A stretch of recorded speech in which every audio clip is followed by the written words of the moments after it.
Hello दोस्तों, कैसे आप सब। वेलकम आपका अपने स्मार्ट कोचिंग सेंटर में। और आपका टॉपिक चल रहा है रासायनिक अभिक्रिया और समीकरण। और कल हमने आपको पढ़ाई थी ऑक्सीकरण क्या हो, और ऑक्सीकरण को ही बोल लेंगे आपका उपचयन, और आज चलेगा आपका अपचयन या अवकरण। ठीक है, तो आप सब हेडिंग लिखेंगे आज अपचयन। अपचयन या अवकरण। तो पहले तो मैं एक बात बता दूं आपको कि जो आपका अपचयन है ना, ये ऑक्सीकरण का जस्ट विपरीत है, यानी कि उसका क्या है, उल्टा है। जो आपका क्या होगा, जो अपचयन है किसका, ऑक्सीकरण का उल्टा होगा। ठीक है, देखो मैंने कल आपको बताया था कि किसी पदार्थ में, कोई पदार्थ है हमारे पास, कोई भी पदार्थ मान लो कि आपका क्या कोई पदार्थ है। इसमें मैंने बताया था आपको, ये कोई आपका पदार्थ है ऐसे, ये कोई पदार्थ मान लो। और इसमें मैंने बताया था कि अगर ऑक्सीकरण इसके साथ, ऑक्सीजन इसके साथ जुड़ भी सकती है। इसमें क्या होगा, ऑक्सीकरण जुड़ेगी। और दूसरा केस बताया था आपको कि इससे क्या होगी, आपकी हाइड्रोजन बाहर निकल सकती है। ठीक है, तो ऑक्सीकरण क्या होगी, जुड़ रही थी। उसमें आपका किसकी बात कर रहा हूं मैं, ऑक्सीकरण की जुड़ रही थी। और आपकी क्या होती, हाइड्रोजन क्या होती, हाइड्रोजन के परमाणु क्या होते, इसमें से निकल रहे थे, बाहर निकल रहे। ठीक है, तो दोनों पॉइंट आपके। और इसमें क्या होगा, इसमें उल्टा हो जाएगा। इसमें क्या होगी आपकी ये ऑक्सीजन क्या होगी आपकी, बाहर निकलेगी। ऑक्सीजन के परमाणु क्या होंगे, इसमें निकलेंगे। और आपके जो हाइड्रोजन के परमाणु है वो क्या होंगे, इसमें किसी पदार्थ में क्या होंगे भाई, वो जुड़ जाते हैं। उसका जस्ट क्या होगा, ये आपका विपरीत होगा। तो अब देखो इसकी परिभाषा लिखते हैं।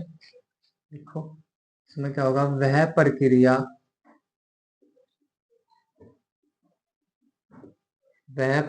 जिसमें, वह प्रक्रिया जिसमें जिसमें हाइड्रोजन परमाणु,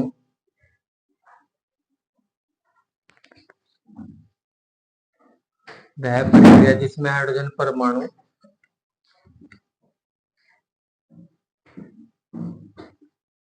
जुड़ते हैं तथा वह प्रक्रिया जिसमें हाइड्रोजन परमाणु जुड़ते हैं अथवा अथवा ऑक्सीजन परमाणु ऑक्सीजन परमाणु बाहर निकलते हैं, ऑक्सीजन परमाणु बाहर निकलते हैं, तो क्या होगा, उसे आप क्या बोलोगे, हो जाएगी आपकी अपचयन। तो वह प्रक्रिया जिसमें आपका हाइड्रोजन परमाणु जुड़ेंगे और आपके ऑक्सीजन परमाणु क्या होंगे, बाहर निकलते, उसे क्या बोलेंगे, उसे अपचयन कहते हैं। उसे क्या बोलेंगे, उसे अपचयन, उसे अपचयन कहते हैं। क्या कहोगे उसे भाई, उसे अपचयन कहते हैं। उसे आप क्या बोलोगे, उसे अपचयन कहते हैं। अब देखो आप तो सब यहाँ देखो ये पे, उसे क्या कहेंगे आप, उसे बोलोगे अपचयन। अब देखो अपचयन में क्या होगा, ये आपका अपचयन में क्या हो जाएगा, यहाँ पे जो लिख रहा मैं, अपचयन में आपका जो है ना धन विद्युती, इसमें क्या होगा, जो वहां पे क्या होता है, जो आपका उससे कर्ण पढ़ाया था कल मैंने आपको, उसमें क्या था, धन विद्युती अवयव क्या होते, कम होते। और यहाँ पे क्या होंगे, धन विद्युती अवयव अपचयन में, अपचयन में धन विद्युती, ये कल बताया था मैंने भाई आपको, धन विद्युती क्या हो, धन विद्युती अवयव, अवयव बढ़ते हैं, बढ़ते हैं। वह ऋण विद्युती, वह ऋण विद्युती अवयव, अवयव कम होते हैं। वह ऋण विद्युती अवयव क्या होते हैं आपके, कम होते हैं। वह ऋण विद्युती अवयव कम होते हैं। और इसमें दूसरा पॉइंट लिखो, अपचयन में,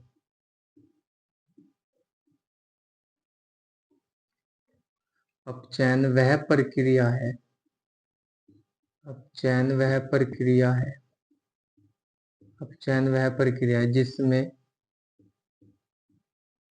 जिसमें इलेक्ट्रॉन, जिसमें इलेक्ट्रॉन जुड़ते हैं, क्या होगा इसमें, जिसमें इलेक्ट्रॉन जुड़ते हैं।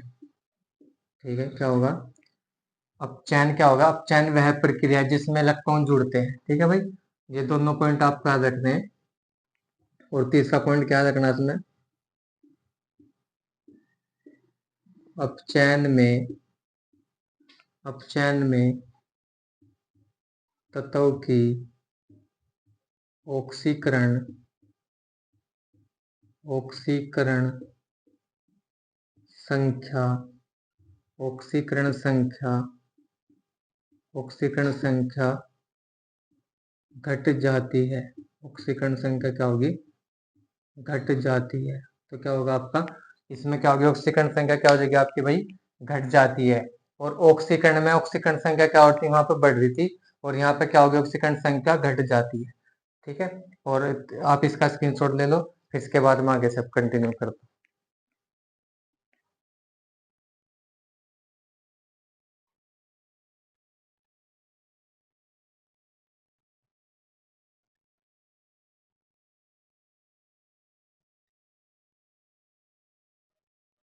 ठीक है, तो आपने इसका स्क्रीनशॉट ले लिया होगा। अब देखो यहाँ पे आपको क्या हुआ है, यहाँ पे जो ऑक्सीकरण संख्या क्या हो रही, घट रही है। अब देखो ये पॉइंट समझा रहा, जैसे मेरे पास है सोडियम, यह है सोडियम प्लस, तो इसका मतलब क्या है कि इसकी ऑक्सीकरण संख्या कितनी है, एक, तो कितने इस पर प्लस क्या है, तो इसकी सोडियम की ऑक्सीकरण संख्या कितनी है आपकी, इसकी ऑक्सीकरण संख्या आप कह सको, इसकी ऑक्सीकरण संख्या एक। ठीक है, तो ऑक्सीकरण संख्या कितनी होगी इसकी एक। और एक आपका पास है क्लोरीन, इसके ऊपर है -1, तो इसकी ऑक्सीकरण संख्या क्या कहोगे आप, -1। ठीक है, तो देखो इसकी ऑक्सीकरण संख्या क्या होगी, देखो यहाँ पे इसने इलेक्ट्रॉन दिए, तो मैंने आपको बताया था कल, देखो ये क्या कर रहे हैं, ये इसमें क्या हो रहा है, इलेक्ट्रॉन जुड़ते हैं, तो इसमें जब इलेक्ट्रॉन जुड़ेगा तो इलेक्ट्रॉन पर आपको पता निगेटिव चार्ज हो, कैसा चार्ज होगा भाई, इलेक्ट्रॉन पर चार्ज। इलेक्ट्रॉन की जो खोज है वो जे थॉमसन के द्वारा की गई थी, और जो आपका आप इलेक्ट्रॉन लिखते हो तो इलेक्ट्रॉन पर कैसा चार्ज हो, माइनस चार्ज होगा। ठीक है, अब देखो ये समझ, थोड़ा सा ध्यान से समझो, मैं जो समझाने की कोशिश कर रहा, ये सोडियम है। ठीक है भाई, अब सोडियम है, सोडियम के पास मान लो सपोज करो 10 प्लस है और 10 ये आपके क्या है, माइनस है। तो अब इसने क्या करा, इसने क्या करा, एक इलेक्ट्रॉन दे दिया, तो देखो इसमें -10 थे और +10 थे, और इसने यहाँ से क्या कर दिया, एक इलेक्ट्रॉन दे दिया। तो जब ये बताओ देने वाला बड़ा होगा भाई छोटे वाला, तो आप समझ सको कि जो देता है उसे ही बड़ा माना जाएगा। ठीक है, तो जब इसने क्या करा, सोडियम ने एक इलेक्ट्रॉन त्याग दिया, तो उसके पास प्लस के ज्यादा हो जाएंगे। ये सपोज अभी तो 10 है बराबर, तो जैसे इसने एक त्यागा तो किसकी संख्या ज्यादा होगी, प्लस की, तो इसलिए से क्या देने वाला जो होगा उसको हमेशा प्लस आएगा। ठीक है भाई, उम्मीद है समझ गए। और जो आपकी क्लोरीन है, क्लोरीन ने क्या करा, इसने एक इलेक्ट्रॉन ले लिया, तो जब ये लेगा इस पे भी समझो कि इस पे भी प्लस के 10 थे और माइनस के 10 थे, इसने क्या हुआ, एक इलेक्ट्रॉन ले लिया, तो जैसे इस पे एक इलेक्ट्रॉन आया तो 11 नहीं हो जाएंगे, तो 11 बताओ किसके ज्यादा होंगे, माइनस के चार्ज ज्यादा होंगे। अगर कोई भी पदार्थ इलेक्ट्रॉन देता है तो उसके ऊपर प्लस चार्ज आता है, और कोई भी पदार्थ इलेक्ट्रॉन लेता है, देखो यहाँ पे लिखा है इलेक्ट्रॉन जुड़ते हैं, तो ये इलेक्ट्रॉन ले रहा, तो इस पे क्या होगा, निगेटिव चार्ज होगा। इसकी ऑक्सीकरण संख्या -1 है, और इसकी ऑक्सीकरण संख्या क्या होगी, +1। ठीक है, उम्मीद है आपको समझ में आ गई। अब देखो इसके एग्जाम्पल। ठीक है,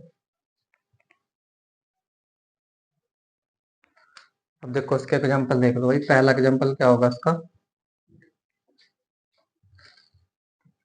देखो CuO, और उसके इसके बाद लिखो आप हाइड्रोजन, और यहाँ से आपका निकल जाएगा ये Cu+ आपका H2O। ठीक है भाई, समझ गए। देखो इसे बोलेंगे क्यूप्रिक ऑक्साइड, इसका नाम है क्यूप्रिक ऑक्साइड, ये हाइड्रोजन है और एक कॉपर है आपका, और ये आपका देखो यहाँ पे मैंने कहा था इसमें क्या होगा, ऑक्सीकरण क्या होगा, बाहर निकलेगा, ऑक्सीकरण परमाणु बाहर, देखो क्यूप्री, इसमें क्यूप्रिक ऑक्साइड तो ऑक्सीकरण क्या होगा, बाहर निकलेगा, उसके साथ जुड़ेगा। और दूसरा लिखो उसके साथ, एक आपका क्या होगा,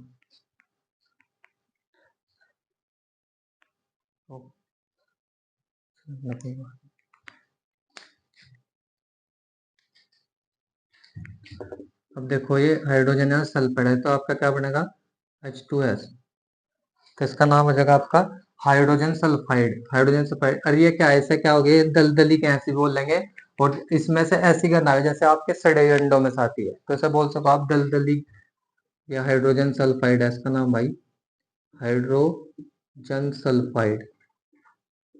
इसमें तो कैसी इसे दलदली गैस बोल सके आप, या इसमें से ऐसे कहना होगी जैसे आपके सड़े अंडों में से गैस आती है।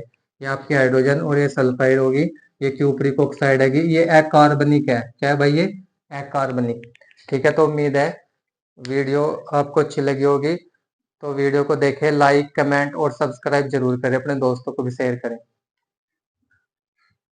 ठीक है, अब देखो, ये अपचयन अवकरण आप समझ में होगी कि वह प्रक्रिया जिसमें हाइड्रोजन परमाणु जुड़ते हैं और ऑक्सीजन परमाणु बाहर निकलते हैं उसे अपचयन कहते हैं।